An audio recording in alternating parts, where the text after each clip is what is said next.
Hi everyone. So last video में हमने electrochemistry के जो इम्पॉर्टेंट फार्मूलाज और कॉन्सेप्ट्स थे वो डिस्कस किए थे एचटेट पीजीटी एग्ज़ाम के लिए। अभी मैंने प्रीवियस ईयर क्वेश्चंस जो हैं वो लिखे हैं यहाँ पर, जो भी एचटेट में आए हैं, एंड नियर अबाउट 15 क्वेश्चंस मैंने यहाँ पर लिखे हैं। और जो मैंने बाकी नहीं इसमें ऐड किए वो मोस्टली क्वेश्चंस वही थे जो इन्हीं में से रिपीट थे। मैंने 2018 टू 23 के पेपर्स एनालाइज करके वहाँ से प्रीवियस ईयर क्वेश्चंस निकाले हैं इलेक्ट्रोकेमिस्ट्री के, एंड 15 क्वेश्चंस हैं। जो बच गए होंगे क्वेश्चंस वो क्योंकि रिपीटेड थे इसलिए मैंने वो दोबारा ऐड नहीं किए। तो विदाउट वेस्टिंग एनी टाइम हम स्टार्ट करते हैं। सबसे फर्स्ट जो क्वेश्चन है वो है 2018 एचटेट का। यहाँ पर हमारे पास हमें जो है मोलर कंडक्टिविटी जो इनफाइनाइट डाइल्यूशन वाली होती है लैम्डा नॉट एम, उसकी वैल्यूज़ दे रखी हैं for NaCl, HCl and NaAC। AC is basically acetate, so sodium acetate हो गया यहाँ पर हमारे पास। तो हमें ये वैल्यूज़ गिवन है 126.4, 425.9 एंड 91.0 साइमन सेंटीमीटर स्क्वायर पर मोल। अब हमें फाइंड आउट किसके लिए करना है? HAC के लिए। HAC के लिए हमें फाइंड आउट करना है। तो इफ़ यू रिमेंबर हमने कोलराज लॉ पढ़ा था। कोलराज लॉ हमें क्या कहता है कि किसी भी इलेक्ट्रोलाइट का जो एक मोलर कंडक्टिविटी होगी इनफाइनाइट डाइल्यूशन पे वो सम ऑफ कैटायन एंड एनायन होता है। दैट मीन्स अगर हम NaAC की लिखना चाहें तो हम इसको लिख सकते हैं molar conductivity of Na plus molar conductivity of acetate ion, ऐसे ही इसको H प्लस और क्लोराइड आयन, ऐसे करके इसको। तो इस टाइप के क्वेश्चंस को कैसे करना होता है, देखो आपको जिसकी निकालनी है आपको क्या चाहिए? HAC चाहिए, ठीक है। तो HAC आपको चाहिए, तो जिसमें H है और जिसमें AC है उन दोनों को तो आप प्लस कर दो, ठीक है। और अब हमें यहाँ से Na और Cl नहीं चाहिए तो NaCl की कंडक्टिविटी को माइनस कर दो। तो क्या करना है? NaAC की और HCl की कंडक्टिविटी को प्लस कर दो और NaCl की माइनस कर दो। बहुत ही सिंपल है। ये क्या आ गया यहाँ पर? आंसर आ गया।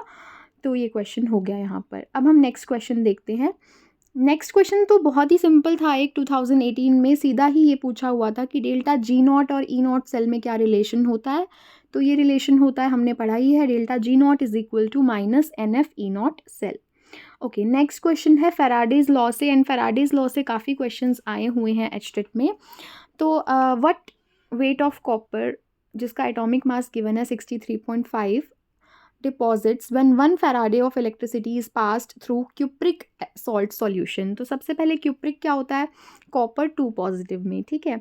अब क्या होता है इसमें हमें कह रखा है कि कितना वेट कॉपर का डिपॉजिट होगा जब 1 फैराडे इलेक्ट्रिसिटी पास कर रही है, ठीक है।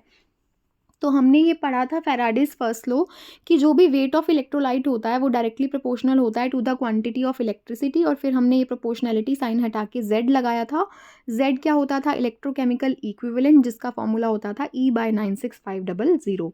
तो अब यहाँ पर हमें जो इलेक्ट्रिसिटी दी हुई है वो 1 फैराडे दी हुई है। 1 फैराडे हमें पता है क्या होता है? 96500 कूलम्ब। तो यहाँ पे क्वांटिटी ऑफ इलेक्ट्रिसिटी कितनी हो गई? 96500। उसके बाद Z क्या होता है? E/96500। अब E क्या है हमारे पास? Equivalent weight. इक्विवेलेंट वेट कैसे निकलता है? जो भी एटॉमिक वेट होता है उसको उसकी वैलेंसी से हम डिवाइड करते हैं। तो क्योंकि यहाँ पर हमारे पास क्यूप्रिक आयन गिवन है, तो क्यूप्रिक आयन और क्यूप्रिक आयन से डिपॉजिट क्या हो रहा है? कॉपर। तो इसमें बेसिकली कितने इलेक्ट्रॉन्स इन्वॉल्व है? 2 इलेक्ट्रॉन्स इन्वॉल्व है। तो इक्विवेलेंट वेट निकालने के लिए एटॉमिक वेट को हम किससे डिवाइड करेंगे? 2 से। तो ये हमारे पास कितना आ गया? 31.75। तो यहाँ पर ये 31.75 हो गया। 96500 से 96500 क्या हो गया? कैंसिल। तो इसका आंसर क्या था? 31.75। नेक्स्ट क्वेश्चन देखते हैं। नेक्स्ट क्वेश्चन था नर्न्स्ट इक्वेशन पे बेस्ड। ये 2019 का क्वेश्चन है। Electrode potential for half cell reaction, ये हमें एक रिएक्शन दे रखी है, सिर्फ इसका आपको ई सेल की इक्वेशन लिखनी थी, ठीक है। तो इक्वेशन आपने लिखी E0 cell minus RT/NF ln of, ऊपर क्या आता है? प्रोडक्ट, नीचे रिएक्टेंट। अब मैंने बताया था कि जो एक्टिविटी या कंसंट्रेशन होती है प्योर सॉलिड्स की वो हम अप्रॉक्सीमेटली 1 कंसीडर करके 1 कर देते हैं उसको। और N की वैल्यू यहाँ आप देखोगे तो इलेक्ट्रॉन एक ही इन्वॉल्व है, तो N 1 है तो यहाँ पर 1 पुट कर दो। तो ये हमारे पास इक्वेशन आती है, ठीक है, जो ये हमारे पास इक्वेशन आ गई। बट जब आप पेपर में 4 ऑप्शंस देखोगे ना, उसमें आपको ये वाली इक्वेशन कहीं पर भी मिलेगी नहीं, तो आपको थोड़ा सा रीअरेंज करना होगा। रीअरेंज अरेंज करने के लिए क्या किया हुआ था, अगर मैं इस Ag+ को ऊपर ले जाती हूँ, अगर इस Ag+ को मैं ऊपर ले जाऊँगी तो मुझे ये माइनस वाला साइन क्या करना पड़ेगा, प्लस करना पड़ेगा, क्योंकि हम लॉग में जब भी डिनोमिनेटर को न्यूमरेटर में ले आते हैं तो हम आगे माइनस का साइन लगा देते हैं। तो ये ऑप्शन जो था, ये मेंशन था, ये करेक्ट आंसर था। अदरवाइज़ ऐसा भी हो सकता है कि ये भी मिल जाए, हर बार ज़रूरी नहीं है कि ऐसे होगा, बट आपको पहले नर्म्स इक्वेशन लिखनी है, वो वाला ऑप्शन मिल जाए तो वेल एंड गुड। अदरवाइज़ देख लेना, थोड़ा बहुत अरेंज करके कुछ किया हो तो वो भी आप कर सकते हो ईजिली। नेक्स्ट क्वेश्चन देखते हैं। नेक्स्ट क्वेश्चन था हमारे पास 2019 का। अगेन इसमें E0 सेल निकालना है आपको, ठीक है। तो एक आपको ना एक सेल दे रखा है जिसमें कि एनोड पर तो क्या है Zn पॉजिटिव, तो ये मेटल आयन का हमारे पास हाफ सेल है। और एक ये दे रखा था कैथोड पर, इसमें देखो क्या है, आयोडाइड आयन है और फिर Cu आई है और फिर Cu है। तो ये कौन से होते हैं ना, ये टाइप ऑफ एक हाफ सेल होता है मेटल सॉल्ट आयन। हमने अभी क्योंकि इलेक्ट्रोकेमिस्ट्री बिल्कुल डिटेल में नहीं करी है, और आई थिंक एचटेट के लिए आपको इतना ही पता होना चाहिए जितना मैंने बताया था। तो ये हमारे पास कैथोड है, ये एनोड है, ठीक है। और ये एनोड का हमें पोटेंशियल दे रखा है, E0 सेल मतलब E0 दे रखा है, और E0 कैथोड का भी दे रखा है, ठीक है, रिडक्शन पोटेंशियल्स।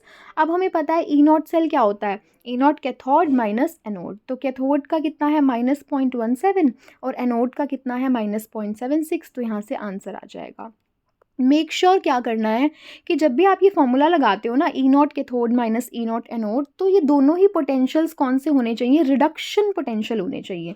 देखो यहाँ पर मेंशन होता है, ये रिडक्शन हो रही है ना, Zn2 पॉजिटिव Zn में जा रहा है तो क्या हो रही है, रिडक्शन।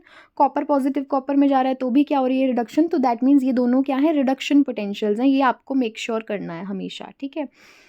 अब नेक्स्ट देखते हैं। अगेन ये वाला क्वेश्चन फिर से कोलराज लॉ पे बेस्ड है, और ये 2019 का क्वेश्चन है। इसमें 3 इलेक्ट्रोलाइट देखिए कौन से दे रखे हैं, NaOH दे रखा है, NaCl, BaCl2, ठीक है। और आपको फाइंड आउट किसके लिए करना है, फॉर BaOH ट्वाइस। तो देखो आपको जो चाहिए ना वो आपको ढूंढना है। आपको बेरियम चाहिए तो बेरियम वाला तो आपको सबसे पहले लिख दिया आपने। अब आपको OH चाहिए, लेकिन OH आपको ट्वाइस है, तो 2 OH चाहिए, तो NaOH वाले को 2 से मैंने क्या कर दिया, मल्टीप्लाई कर दिया। अब आपको Ba भी मिल गया, बेरियम भी मिल गया, और 2 OH भी मिल गए। एक्स्ट्रा क्या आ गया यहाँ से, 2 Na आ गए और 2 Cl आ गए। तो 2 NaCl का क्या कर दो माइनस, मतलब जो भी NaCl की molar conductivity eight infinite dilution है उसको 2 से मल्टीप्लाई करके क्या कर देना, माइनस। तो मतलब आपको स्टोशियोमेट्री का भी ध्यान रखना है। जैसे नॉर्मल इसमें तो मैथ्स ही लग रहा है, आपको BaOH ट्वाइस चाहिए है, तो आपने क्या करा, जो भी BaCl2 की है प्लस ट्वाइस ऑफ क्या कर दिया, जो भी कंडक्टिविटी NaOH की है, फिर उसमें से माइनस जब करना है तो आप देख लो 2 Cl हैं और 2 Na हैं, तो twice of the molar conductivity of NaCl क्या हो जाएगा, माइनस। आगे तो बस ये वैल्यूज पुट ही करी हैं और इसको कैलकुलेट किया है, कैलकुलेट करके ये वाला आंसर आ गया। नेक्स्ट क्वेश्चन देखते हैं। 6 क्वेश्चन अभी तक हम कर चुके हैं। 7th क्वेश्चन हमारे पास है। इसमें हमें free energy change find out करना था, ठीक है। और EMF हमें गिवन था, मतलब सेल का EMF हमें गिवन था 0.7 वोल्ट, ठीक है। ये हमारे पास सेल है। अब इस सेल में आप देखोगे cadmium is changing into cadmium 2 positive and Ag positive is changing into Ag। तो अब हम क्या करेंगे, इसकी रिएक्शंस लिखेंगे, हाफ सेल वाली, एनोड की भी और कैथोड की भी। तो ये एनोड की रिएक्शन हो गई और ये कैथोड की हो गई। और कैथोड की जो रिएक्शन होगी वो उसमें हमें 2 से मल्टीप्लाई करना पड़ेगा ओवरऑल रिएक्शन के लिए, क्योंकि यहाँ पर 2 इलेक्ट्रॉन्स हैं और यहाँ पर 1 है। तो ओवरऑल जब हम करेंगे तो ये हमारे पास इक्वेशन आ जाएगी। इससे बेसिकली पता क्या चल रहा है, सिर्फ n की वैल्यू देखने के लिए हमने ये रिएक्शंस लिखी हैं। तो n की वैल्यू क्या है, 2 है, क्योंकि 2 इलेक्ट्रॉन्स का चेंज हो रहा है। तो डेल्टा G0 का सिंपल फॉर्मूला हमें पता ही है, -NfE0। तो 2 × 96500 × 0.7, ये -135 100 जूल आ गया था। और इसको किलो जूल में, क्योंकि आंसर मेंशन था, तो ये किलो जूल में इसका आंसर होगा। सेम यही क्वेश्चन एक और पेपर में भी आगे फर्दर रिपीट हुआ था। I don't remember exactly the paper, but शायद तो 2022 का था, शायद कोई तो पेपर था जिसमें ये वाला question exactly with same number same statement repeat हुआ था। अभी हम नेक्स्ट क्वेश्चन देखते हैं। नेक्स्ट क्वेश्चन भी बहुत ही ईजी, स्टेटमेंट्स दी हुई हैं 4 और पूछा है कि स्टैंडर्ड हाइड्रोजन इलेक्ट्रोड के लिए कौन सी ट्रू नहीं होती है। तो जो लास्ट वीडियो डिस्कस करी थी ना, उसमें हमने ये डिस्कस किया था कि स्टैंडर्ड हाइड्रोजन इलेक्ट्रोड की क्या कंडीशंस होती हैं। अगर किसी ने वो वीडियो नहीं देखी है तो आप एक बार देख सकते हैं। तो उसमें हमने ये पढ़ा था कि जो भी आयन होंगे उनकी कंसंट्रेशन 1 मोलर हो जाएगी, टेम्परेचर 25 डिग्री सेल्सियस रहेगा, और जो भी गैसेज इन्वॉल्व होती हैं उसका प्रेशर 1 बार हो जाता है। तो एक ही कंडीशन जो ये लास्ट वाली मेंशन है इसमें, it contains a metallic conductor which does not absorb hydrogen, ऐसी कोई कंडीशन नहीं होती है SHG में। तो ये इसका क्या है, करेक्ट आंसर है। नेक्स्ट क्वेश्चन देखते हैं हम। अब ये फिर से फैराडेज लॉ से आ गया है और ये फैराडे लॉ के काफ़ी क्वेश्चंस आए हुए हैं पेपर में। तो a factory produces 40 kg of calcium in 2 hours bye electrolysis. ठीक है, एक फैक्ट्री 40 kg कैल्शियम प्रोड्यूस कर रही है 2 घंटे में इलेक्ट्रोलिसिस से। How much aluminium can be produced by the same current in 2 hours. तो इससे आपको याद रखना होगा कि फैराडेज सेकेंड लॉ क्या कहता था कि अगर इलेक्ट्रिसिटी सेम है, ठीक है, कि किसी भी 2 सब्सटेंसेस में सेम इलेक्ट्रिसिटी हम पास कर रहे हैं, तो वेट ऑफ जो अमाउंट डिपॉजिटेड होगा वो डायरेक्टली प्रोपोर्शनल था उसके इक्विवेलेंट वेट के, ये था। तो ये वाला फॉर्मूला भी उससे आया था कि W1/W2 is equal to E1/E2। अब मान लो W1 मैंने कैल्शियम का ले लिया, W2 एल्यूमिनियम का ले लिया, E1 इक्विवेलेंट वेट कैल्शियम का ले लिया, E2 एल्यूमिनियम का ले लिया। पहले तो आपको ना इसमें इक्विवेलेंट वेट फाइंड आउट करना है। तो इक्विवेलेंट वेट के लिए आपको वैलेंसी पता होनी चाहिए। एल्यूमिनियम का आपको पता है, एल्यूमिनियम +3 स्टेट में एग्जिस्ट करता है। तो एल्यूमिनियम का जब आप इक्विवेलेंट वेट निकालोगे तो वो 27 डिवाइडेड बाई 3 हो जाएगा 9। कैल्शियम 2+ में करता है तो कैल्शियम का 40 डिवाइडेड बाई 2 20। तो E1 और E2 निकल गए। W1 हमें गिवन था, क्या कह रखा था, कितने kg, 40 kg। हमें W2 अब फाइंड आउट करना है। तो बहुत सिंपल कैलकुलेशन से यहाँ से W2 निकल जाएगा और वो कितना आ गया, 18 kg। kg में ही आंसर पूछा था और 2020 में ये क्वेश्चन आया था। बहुत सिंपल क्वेश्चन है, फैराडेज सेकेंड लॉ पे बेस्ड। नेक्स्ट देखते हैं। अब नेक्स्ट में देखो क्या है, एक सेल दे रखा है आपको और इसमें आपको ये कह रहे हैं कि अगर हम H2SO4 ऐड करते हैं कैथोड कंपार्टमेंट में तो क्या होगा। उसमें कुछ स्टेटमेंट्स दी हुई थी। तो देखो यहाँ पर कैथोड पे बेसिकली हो क्या रहा है, H+ is changing into H2। ठीक है, तो अगर आप H2SO4 ऐड कर रहे हो तो बेसिकली आप H+ आयंस ऐड कर रहे हो, क्योंकि H2SO4 is a strong acid, वो H+ आयंस आपको देगा। तो H+ आयंस की जो कंसंट्रेशन है ना, बेसिकली आप उसको बढ़ा रहे हो। तो क्या होगा इसमें, देखो एक तो इसमें इक्विलिब्रियम की कंडीशन पूछी थी और एक इसमें ई सेल के बारे में पूछा था। तो इक्विलिब्रियम की कंडीशन के लिए तो आपको इसमें ली चैटलियर प्रिंसिपल का यूज़ करना होगा। तो ली चैटलियर प्रिंसिपल क्या कहता है कि अगर आप इक्विलिब्रियम को डिस्टर्ब करते हो, मान लो आप किसी इक्विलिब्रियम को डिस्टर्ब कर रहे हो, किसी की कंसंट्रेशन बढ़ा रहे हो, किसी की कम कर रहे हो, तो इक्विलिब्रियम उस डायरेक्शन में शिफ्ट करता है जहाँ पर वो जो डिस्टर्बेंस है वो नलीफाई हो जाए। मतलब वो जो भी हम चेंज कर रहे हैं वो नलीफाई हो जाए या कम हो जाए। जैसे फॉर एग्जाम्पल अगर आप यहाँ पर H+ बढ़ाओगे, ठीक है, H+ अगर आप बढ़ाओगे तो ये इक्विलिब्रियम उस तरफ शिफ्ट होना चाहेगा जहाँ पर ये H+ यूज़ हो जाए। तो ये H+ कहाँ यूज़ होगा, फॉरवर्ड रिएक्शन में यूज़ होगा। तो फॉरवर्ड रिएक्शन में अगर यूज़ होगा तो इक्विलिब्रियम कहाँ शिफ्ट होगा, राइट की तरफ, लेफ्ट टू राइट शिफ्ट होगा।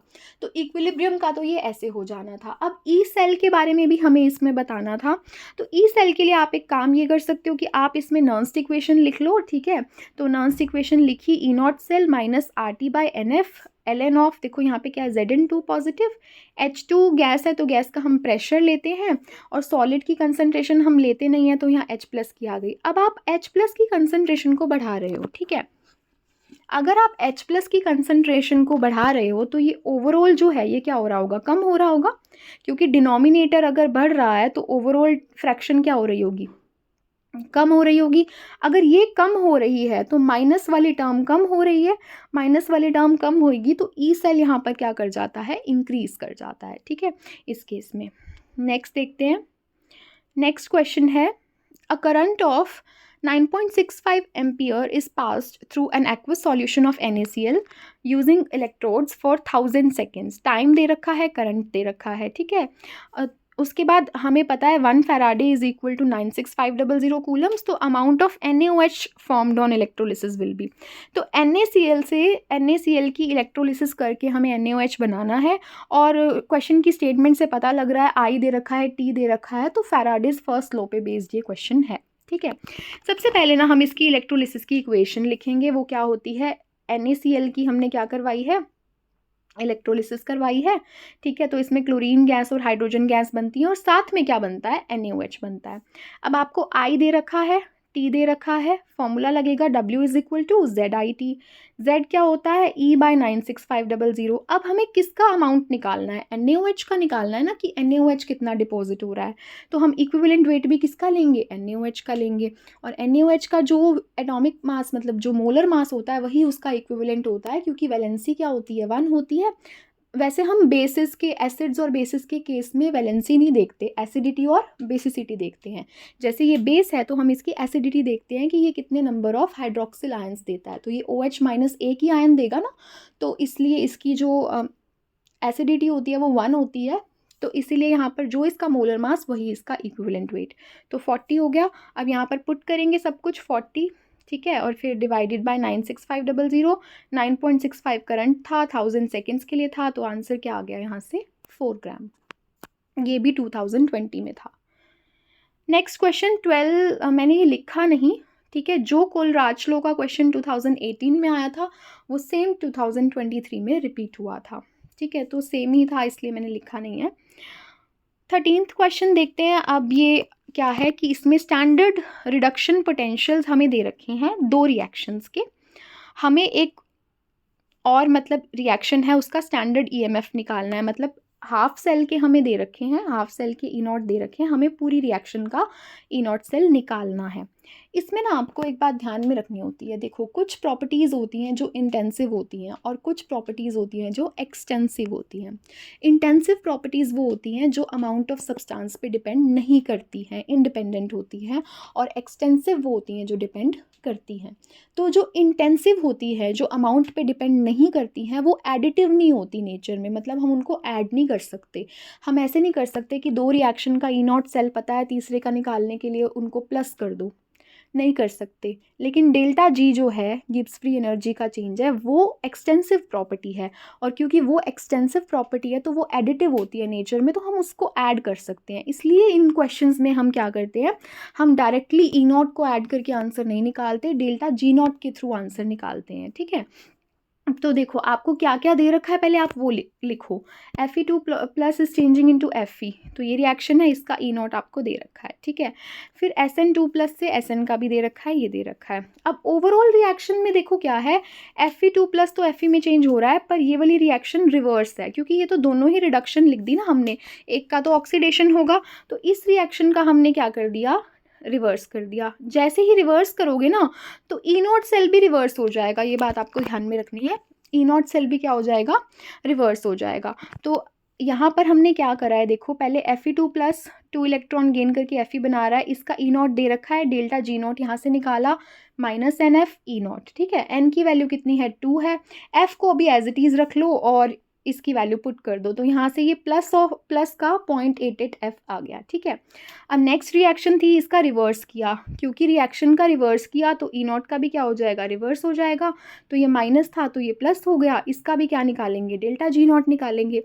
अब अगर आप एक बात देखो, आप अगर इन दोनों रिएक्शंस को ऐड कर देते हो, इसको और रिवर्स वाली रिएक्शन को ऐड कर देते हो, तो आपको गिवन अपनी रिएक्शन मिल जाएगी जिसका आपको E0 निकालना है। तो हम क्या करते हैं, डेल्टा G हम ऐड कर देंगे, ठीक है। Delta G1 plus delta G2 is equal to delta G, ठीक है। ये E0 सेल हमें फाइंड आउट करना है और ये हमने वैल्यूज़ पहले से निकाल दी हैं। F से F क्या हो जाएगा, कैंसिल हो जाएगा। N की वैल्यू कितनी है, 2 है। यहाँ से E0 कितना निकलेगा, -0.30 वोल्ट। तो ये इसका क्या था, करेक्ट आंसर था, ठीक है। अब नेक्स्ट क्वेश्चन, आई थिंक ये 23 के पेपर का ही क्वेश्चन है, या फिर मतलब आप चेक कर सकते हो वो कौन सी ईयर का है, मैंने इसमें मेंशन नहीं किया, बट मैंने ऑलमोस्ट 2018 to 23 के सारे ही कवर किए हैं।